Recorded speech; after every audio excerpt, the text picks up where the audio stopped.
Louisiana.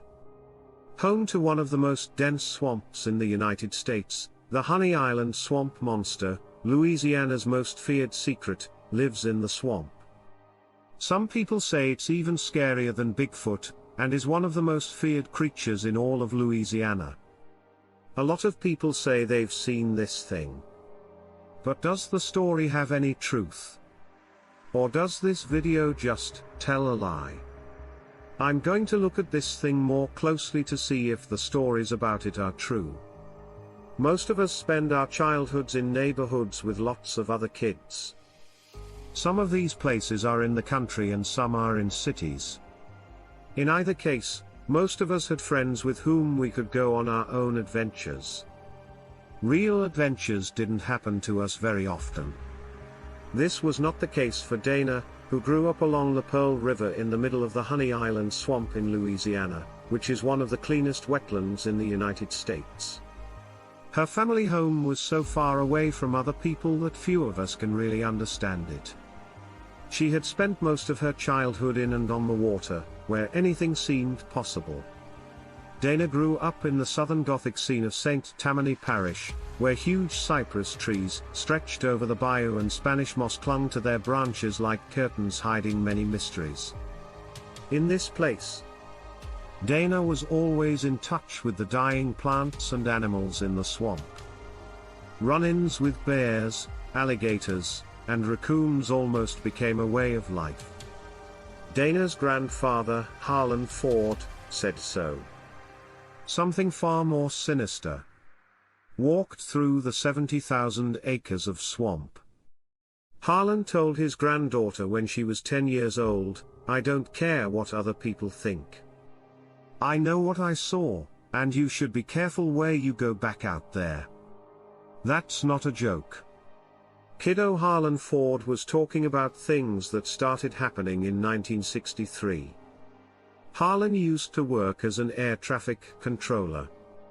After he retired, he spent the rest of his life as an avid hunter and amateur pilot. This skill let him check out the most remote parts of Honey Island swamp, where he knew there were hidden hunting grounds. That summer, Harlan saw from the air the perfect place to camp. It was where the west and east branches of the Pearl River met. This is a dangerous area where not many hunters go. If they can get a foothold there, other hunters won't be able to stop him and his friend Billy D. Mills Sr. from hunting. With the heading they got, they'd have free reign over the place. Harlan and Bill started the hard work of bushwhacking through the swamp and navigating around the many lakes and bayous that were in their way while they were in the air. They soon figured out that if they parked their boats at two key spots, they could walk most of the way to the hunting ground. After figuring out how to get there, the two hunters started bringing supplies to their camp between the rivers. In early August 1963, they saw the Honey Island swamp monster for the first time. Harlan and Bill were rushing through the crowd that day to get where they were going as quickly as possible. They were carrying a heavy outdoor motor. When they went around a bend, they saw the back end of an animal standing on all fours in the trail. It was about 20 yards ahead of them, doing something in the bushes. When they first saw it, they thought it was a wild pig, but as they watched, they realized it wasn't. They were familiar with all the animals that lived in the swamp, but they couldn't figure out what was in their way. "What in the hell is it?" Bill had asked, and by the sound of his voice, the rough shape of the world they were about to enter was clear. It had short, dirty gray fur all over, and the hair on its head was longer and almost reached the ground. Its lower half was skinny and lean, while its chest and shoulders were big and thick. On top of this frame was a square head that looked like a person. It glared at the two people who had broken in. The creature went from being on all fours to standing up on two legs. It looked like it was over 7 feet tall. At least 400 pounds had to be on it. The huge figure then ran off the trail, over a hill, and into the brambles and bushes. Bill and Harlan were completely shocked. The men put down their gear and tried to flank the creature with their rifles ready to fire, but they never got the chance. They might as well have seen a ghost. After that, the area was searched again, but no tracks or dens were found. This was the first of dozens of times Harlan would say he saw the man. From then on, he and his friends would catch brief glimpses of the Honey Island swamp monster or hear its cries echoing across the bayou. Most of the time, these things happened at dusk or late at night, and they seemed to be limited to a small area of the swamp. Seasoned hunting dogs, who would never be afraid to corner a black bear, would run back to their owners with their tails between their legs and whine frantically. Some sightings would come with a terrible smell. Even though it seemed to avoid people most of the time, there was always the sense that it could be very dangerous if it was angry or thought it had an advantage. The Honey Island swamp monster was mostly just curious, though. Harlan told the story of a friend who was camping and getting firewood. When he looked up, he saw a tall, dark, huge figure standing between two lakes and watching him. It moved its head from side to side as it stared, and my friend grabbed his gun, but he couldn't shoot at it because it looked too much like a person. He instead yelled at the ghost, who disappeared into the darkness of the forest. In the winter of 1963, Harlan and some other duck hunters were walking through the underbrush and fallen leaves when they came across a dead wild hog by the lake. It looked like it had been there for a few days.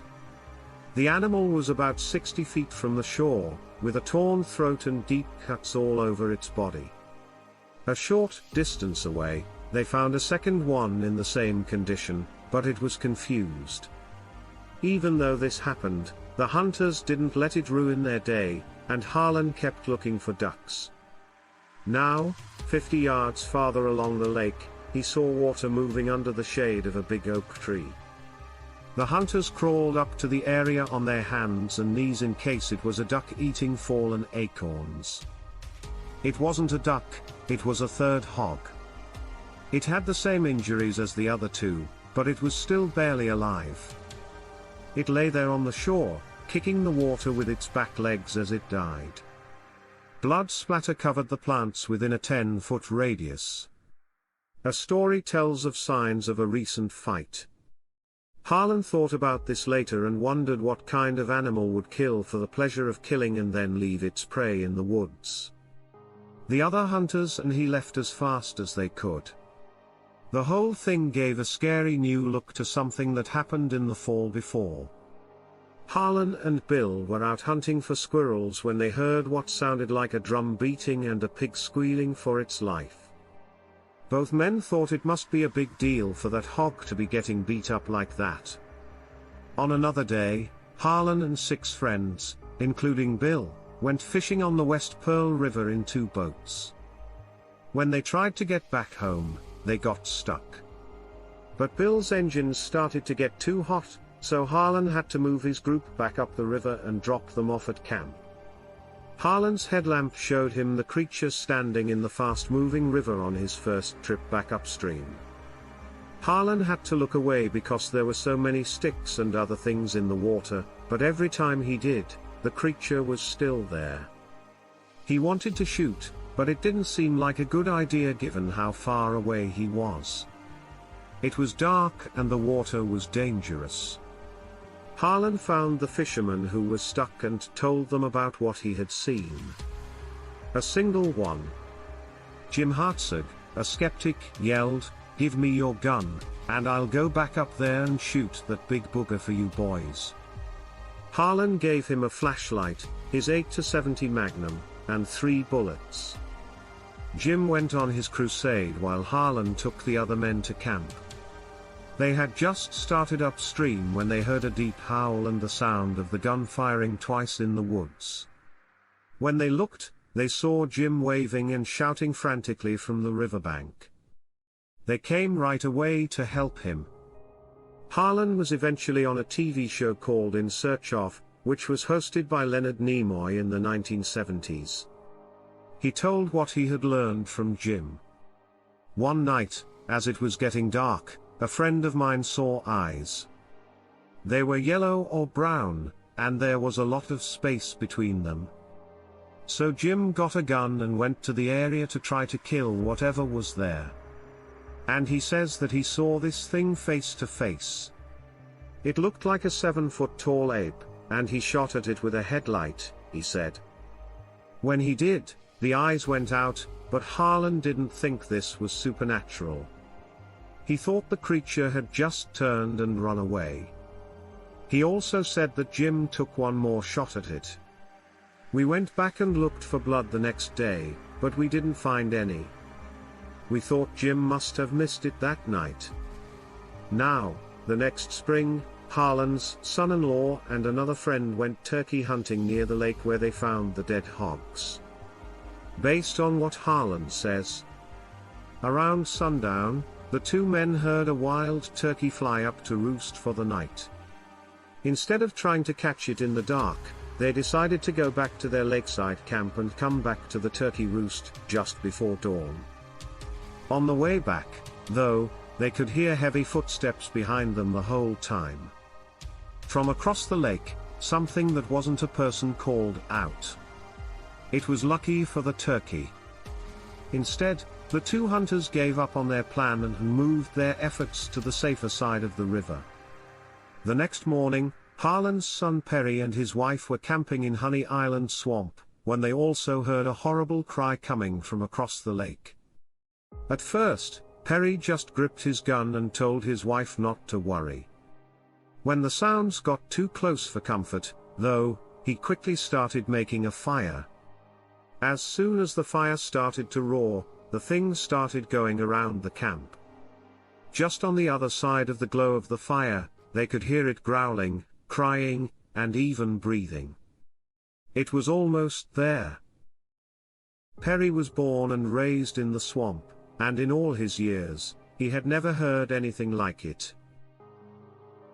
Eventually, the sound stopped, and in October 1970, Harlan Ford made his first cast of the Honey Island Swamp Monster's tracks. A detour had taken him to a part of the area he had never been to before, where he found a trackway leading to a watering hole. Luckily, Harlan, who was now an amateur cryptozoologist, had plaster of Paris on hand and had the foresight to go to work on the casts after they had set. What the cast? Some of the footprints were over 10 inches long, which is shorter than most Bigfoot footprints, and the heels and arches were like those of a primate. The toes and claws on its feet made it look almost like a reptile. Also, there were only 4 toes, and they were joined by some kind of webbing. This was very different from the human-like prints cast in the Pacific Northwest around the same time. Whatever haunted the Honey Island Swamp wasn't Bigfoot, but it was something else. Harlan Ford kept looking for proof that the Honey Island Swamp Monster existed until the day he died. After he died in 1980, his wife Yvonne found a treasure trove of evidence in a box in his attic. The box contained a plaster cast, a formal letter about his experiences, and a now famous, grainy 8mm film. It was stacked with other reels that had names like turkey, deer, and gator. This one is a monster from the Red Honey Island Swamp. In the movie, Harlan is seen taking a boat upriver and then climbing a tree to film from a blind. As the camera looks at the edge of the forest, a large figure walks into view. It is on 2 legs and seems to be covered in fur. It stalks to the swamp, and then disappears into the trees. Even though he was on TV, Harlan was very private about his encounters with the monster. He mostly told family and friends about them. If he had made the whole thing up for fame or hunting rights, why did he sit on such convincing evidence? Dana, Harlan wasn't the type of person to make up something like that. Holyfield said that, even after he died, Ali was honest and down to earth. He said that Ali didn't care if people believe him or not. Dana thinks there are two reasons why her grandfather never put out the movie. One, he had seen how people laughed at him because of his sightings, and two, he might have been worried about other people's safety. If someone tried to be brave and kill the monster, they might hurt themselves or another person, or the monster might attack them if their shot missed. Dana's grandfather told her stories and showed her proof that made a big impression on her. She has written more than anyone else about the Honey Island swamp monster. Since she calls herself a swampologist and monsterologist and regularly writes books about the creature and the bayou, where she grew up, it would be easy to think that the Honey Island swamp monster is just a family story.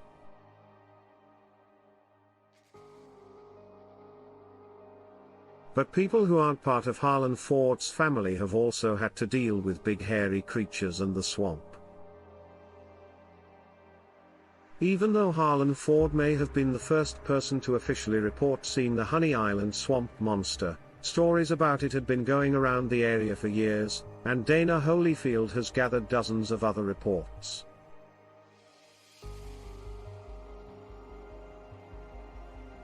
One of the best-known witnesses was trapper and fisherman Ted Williams, who appeared on the show In Search of with Harlan.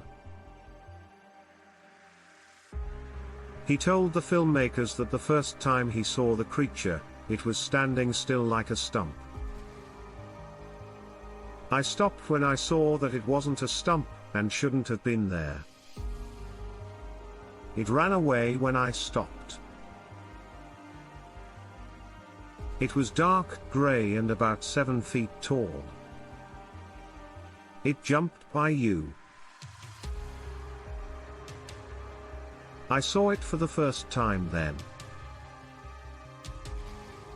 When I saw him again, he was swimming in the Pearl River. One was bigger and faster than the other, and they both swam like humans, with long strokes over their heads. I tried to get one of them to look at me, but the other one ran away, and the other one wouldn't look at me. Even though I could have shot it, I didn't because it wouldn't look at me. It had broad shoulders, arms that hung down below the knees, and hands that almost looked like human hands. Ted said he saw the creature many times during his life, often when it crossed the river. At one point, he said, his boat was so close that he could feel water hit him, as the animals shook their fur to dry. It's important to remember that Ted thought the Honey Island swamp monster was just a stump at first. This has been said over and over again by people who have seen Bigfoot. It seems that the creatures can stand so still that they are often mistaken for stumps, both in blurry photos and in eyewitness accounts. Joshua, Cochin, and Timothy Reiner talk about many examples of this in their two-part book series, Where the Footprints End, High Strangeness, and the Bigfoot Phenomenon. Coming back to Ted, he disappeared into the swamp a few years after his first appearance on TV. In the last few years, the only thing he got back was his boat. This claim has been called into question, but it is still strange. Dana heard from Ted's granddaughter that she thinks his body was found, but she didn't know how he died. This isn't the first time the creature has been blamed for a death or disappearance. In 2017, a descendant of a Pearl River resident wrote to Dana Holyfield and told her that his great-grandfather found the monster sleeping in a den in a remote part of the swamp, and decided to kill it. He went home to get more weapons before going back to the snake's den. After that, he was never seen again.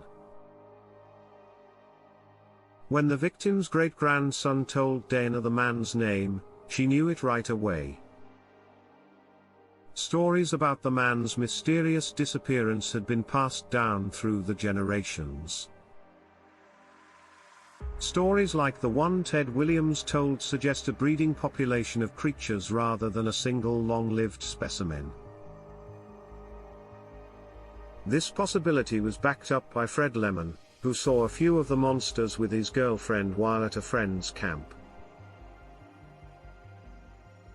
Lemon said that the place was at the very end of the swamp. Unexpectedly, it started to rain hard, and a hairy fist hit the glass window of their camper. Fred had told Dana, "If you look out the window, you can see a bunch of them wandering around there in the rain." So I opened the door and shot at them with my shotgun, and they ran away. After a sleepless night, Fred and the woman left Honey Island Swamp for good. Neil Benson, who runs Pearl River Eco Tours today, still says he saw something strange in Honey Island Swamp. "I was 16 years old and paddling away from Duck Blind when he was younger. He said that in a pyro, he saw something tall that moved through the water on two legs without being stopped. This was unlike anything he had ever seen. It wasn't a bear, and it didn't look like any man I'd ever seen. He can't figure out what it was." Tours. Honey Island Swamp is full of boats like the one Neil Benson runs. People often get to see the unspoiled beauty of the wetlands and the large number of animals that live there. When people go on these trips, they sometimes see more than they expected. A woman named Terry had contacted Dana Holyfield in October 2010. Terry said that on November 9th, just 3 days before, she, her stepson, and her father went on a swamp tour. As she looked at the shoreline from the tour boat, she saw something horrible. It was a person looking back at her from the trees. The eyes were huge and sickly. The eyes were yellow, like they were sick, and they were set in a face with skin that looked like old, worn leather.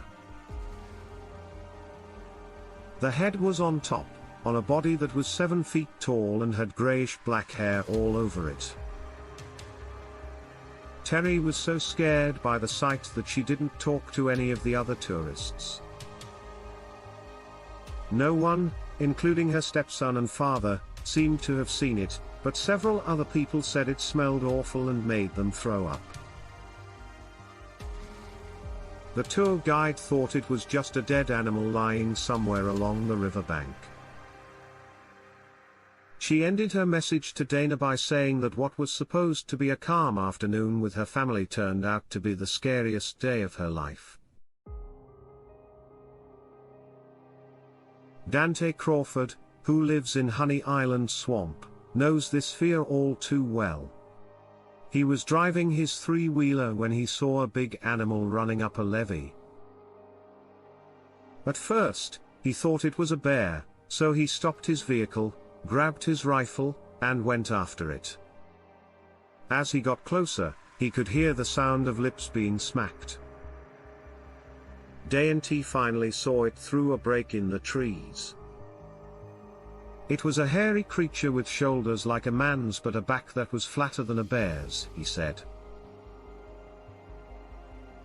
The thing was eating bugs that it had pulled out from under the bark of a nearby tree trunk. Dante slowly moved away, not knowing if a single shot could kill something so big, so he never went back to that part of the swamp again. We hear witnesses say over and over again that they will never go back to the place where they saw something strange. So it was with Jerry Ross, who reluctantly told his story to Dana Holyfield after the generator in his camper suddenly stopped working. He looked out the window to see what was wrong. Jerry moved away from the window when he saw a 7-foot-tall silhouette with dark hair and red eyes looking back at him. He got an extension cord and tied the door to the camper shut. Then he felt brave enough to look back outside. Now more than ever, the red eyes were looking right at him. He said, "I shot a flare out the window, and the next thing I know, it's looking down with red eyes from up in the trees. It didn't try to hurt me, but it stayed there for most of the night. When morning came, I left, and it was 2 years before I went back to my camp." In 1981, a friend named Hubert told a reporter named Jerry Bro that he saw a monster while hunting one warm morning. Hubert was sitting in an oak tree looking for deer when he saw the monster. Hubert stopped when he heard heavy footsteps coming from behind him. An 8-foot-tall, hairy biped walked into his line of sight. It didn't care about him and went back into the trees without a sound. Bro said that when Hubert told his story again, he was clearly upset because his breathing was fast and his jaw was clenched. In the fall of the same year, 2 young boys who were so close to each other that they thought of each other as family went hunting in the Honey Island swamp. On that foggy morning, as they got close to the river, they heard a huge splash. Moments later, they saw the hairy back of a dark, muscular creature rise from the water until it was about 6 or 7 feet tall. It moved a cypress stump with ease and threw it into the river. Both boys were frozen with fear when the beast turned to look at them. Its nose and mouth were bald, and it didn't make a sound. The creature ran away quickly along the edge of the river. When the boys finally got the courage to check out the area, they found, unlike Harlan Ford, a set of classic, human-shaped Bigfoot tracks. Louisiana and Mississippi are separated by the Pearl River. Most reports of the Honey Island swamp monster come from the west side of the river, but there have also been sightings on the east side. In the fall of 1997, a girl and her mother from Pearl River County, Picayune, decided to walk their pet Doberman through the Mississippi side of the swamp at an exit off Interstate 59.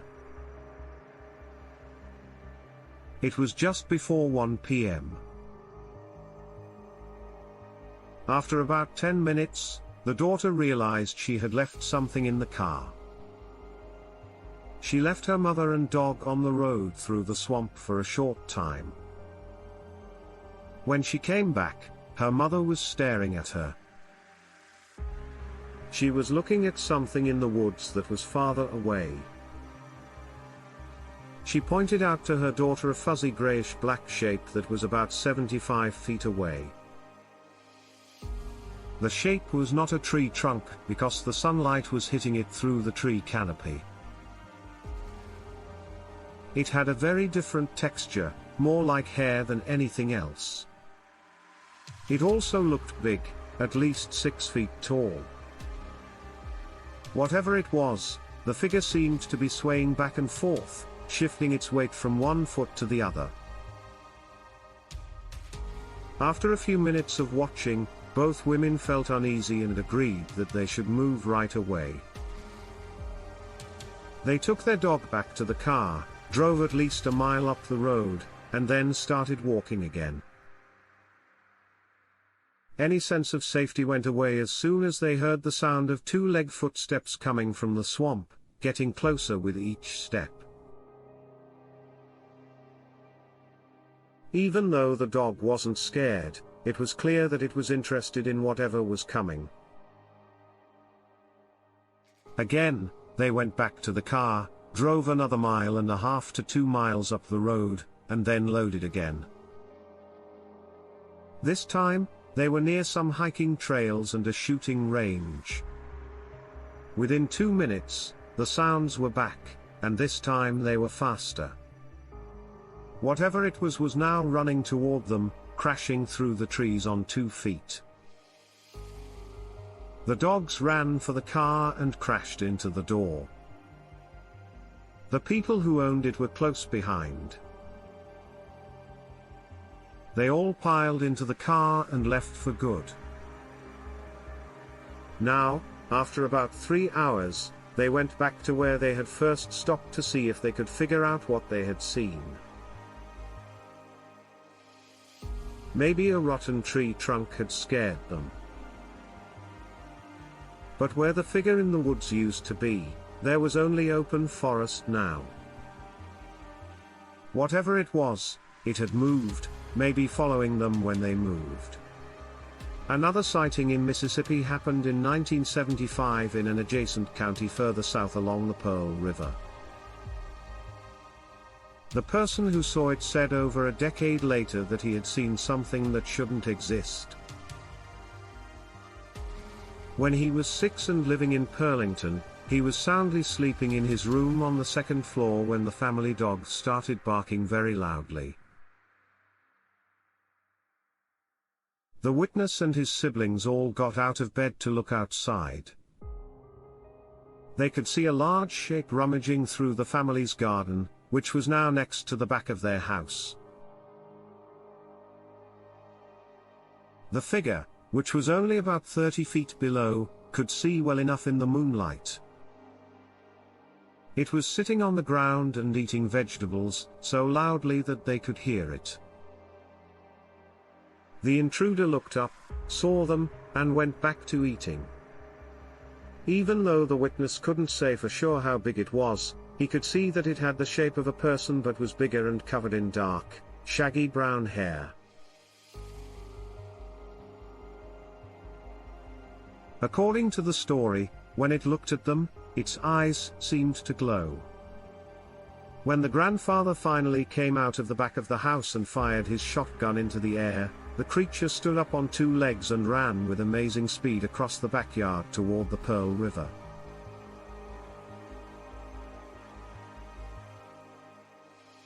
The next morning, the garden was full of a huge bear, human footprints, and the animals' bodies.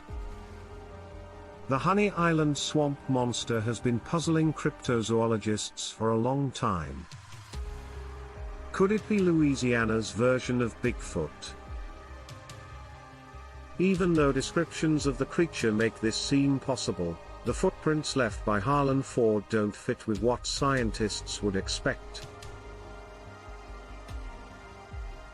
The toes are the biggest problem, because we wouldn't expect a primate foot to have 3 big toes and 1 smaller toe.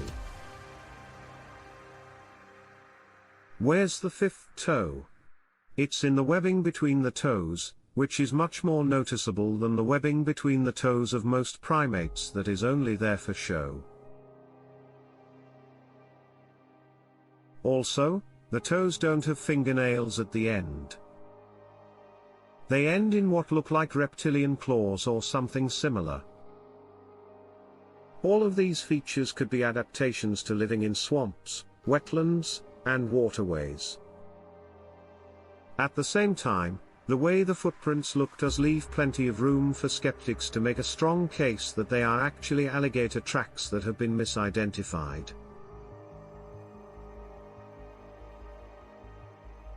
Gators are everywhere in the bayous. Even though the slick ground could make their tracks look more like those of a human, alligator feet leave prints that are much smaller than typical Bigfoot prints, which is reflected in the small size of Harlan Ford's cast.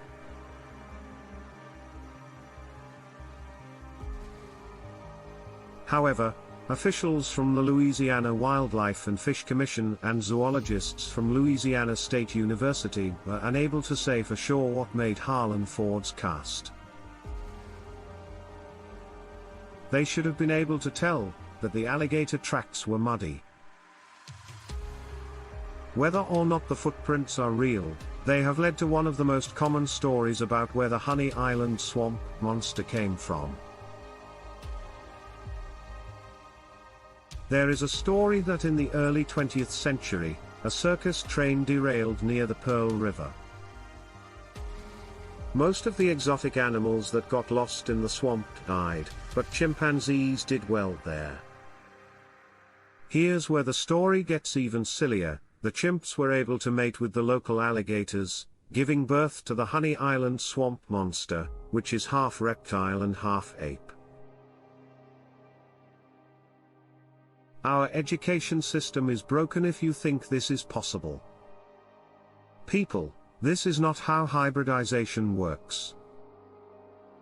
Only closely related species can breed, like horses and donkeys or lions and tigers. There is no way for a mammal and a reptile to have mixed genes. But at the same time, it's clear that the Honey Island swamp monster's love of water is what led to this urban legend. Most primates, on the other hand, try to stay away from water at all costs. Bigfoot in Louisiana doesn't seem to mind rivers, lakes, or bayous. As the story of Ted Williams shows, this love of water is a common theme in Bigfoot stories. In 1960, dock workers in Ketchikan, Alaska, said that Sasquatch swim with a lot of grace. In a letter to researcher John Green, one of the witnesses said the following. The witness looked up and saw a figure that looked like a person standing in the water halfway between the shore and the boat and staring at him. It had a head and arms like a person. It was probably wet, and the whole head and body looked grayish. It had round eyes, not big, sharp eyes like when the boy thought. He screamed bloody murder and ran blindly over the tied-up boats, back up the ladder, and toward the shack, still screaming his head off. Men came running, some with flashlights. About 30 of them saw what was going on. As it dove under the water and swam away, they shined several lights on it. They could see it swimming like a frog under the water. Bigfoot has been seen swimming far from land, with its arms over its head but not in a crawl stroke. It has also been said to kick like a frog and swim with its arms over its head. For example, J. Robert Alley's book, Rain Coast Sasquatch, has a lot of stories about fishermen who saw Bigfoot out at sea. In one case, on May 9th, crew member Lindsay Bobbitt looked through his binoculars and saw a Bigfoot in the water.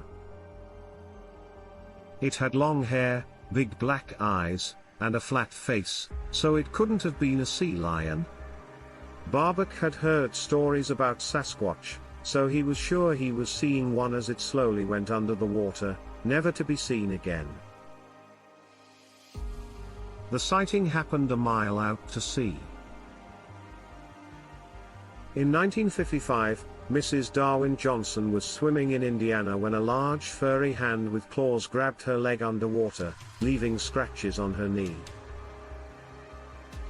In 1967, a fisherman working in Washington's Nooksack River threw out his net and found a Sasquatch caught in it. In 1970, two fishermen were in the Gulf of Mexico near Louisiana when they saw a skunk ape from their boat. The story is hard to believe. The nearest land was in Placida, Florida, which was miles away. There were maps of waterways and maps of places where Bigfoot had been seen in the US. Rainfall maps also have a lot of overlap. Even Loren Coleman, a cryptozoologist, had noticed that most sightings were near creek bottoms in rural America. Joshua, Cochin, and Timothy Renner have all pointed out that many European myths and legends connect wild men to bodies of water. Could there be something more to this? Men and women who lived in the wild often lived in lakes, ponds, or even the ocean. One of the best-known stories is found in the Chronicon Anglican text from the 1300s. It says that fishermen caught a wild man in their nets while they were out at sea. He was naked and had hair all over him and a long, shaggy beard. He looked like a man in every way. He eagerly ate whatever was brought to him, but if it was raw, he pressed it between his hands until all the juice came out. Even when he was tortured and hung up by his feet and brought into church, he would not talk. He didn't show any signs of respect or faith. At sunset, he always went to bed and stayed there until sunrise. He was allowed to go into the sea, but 3 lines of nets kept him safe. He kept diving under the nets and coming back up. In the end, he came back on his own, but then he ran away and was never seen again. Even in the New World, these ideas are still held. Some tribes say that the palace at the bottom of the sea is home to hairy cannibal giants. In fact, the wild men and women in these stories look a lot like what we would call mermaids today. Loren Coleman, a well-known cryptozoologist, thinks the Honey Island swamp monster is a subclass of more beings, even though it is a bit hairier. Coleman thinks it is part of a more aggressive subclass that lives in fresh water and on land. For Coleman, the Thetis Lake monster in Canada, and the lizard man of Bishop Hill, South Carolina, are other examples of this murder being a subspecies. So is the alligator-ape hybrid Sasquatch, which shows up in any attempts to catch the Honey Island swamp monster. From a scientific point of view, lands in the territory of cryptozoologist and laughable. Folklore might have more interesting stories about the creature and its tracks. It's important to note that many legends from around the world talk about hairy apes with bird feet, just like the Honey Island swamp monster. For example, some tribes in the northwest of the United States talked about Bigfoot-like creatures with feet like those of big birds, which is the French word for werewolf. Tribes in the area had already told similar stories about wolf walkers, who were half human and half animal, such as the Chitimacha and Attakapaw tribes. Even though there aren't many witnesses to the Honey Island swamp monster, they say it looks like a dog. The general idea that the Pearl River is patrolled by a tall, hairy humanoid is true. Other mysteries hang around the swamp like a fog at dawn. The drier parts of the region are full of indigenous mounds and burial grounds. By the 1920s, there were many stories about buried treasure, and the swamp's bad reputation made them the perfect place to do illegal things. Moonshiners used to do a lot of business in the Honey Island swamp, and anyone who didn't listen to their warnings about monsters was in danger. Moonshiners often make up stories to hide their stills, but they could be the victims of foul play if they are caught. One article from 1926 about a man named Moonshiner Will seals it as one. So many seals died because whiskey was too popular and made too much money for his competitors. So, they set fire to his house and killed him when he tried to run away. The crime was never brought to justice because the people who did it just disappeared into the impenetrable bayou. Some monsters are people, and it looks like the Honey Island Swamp Monster is just the latest in a long line of stories about creatures that live in the Louisiana swamps. But what do you think is more important? Is this something that could really exist and have stayed hidden in the swamps to stay away from people? Or is this just a bunch of hallucinations, overactive imaginations, and wrong guesses? What do you think? Tell me in the comments. Also, if you're new to the channel, make sure to hit that big red subscribe button to see more videos like this one. As always, I love you all. Keep an open mind, and I'll see you in the next video.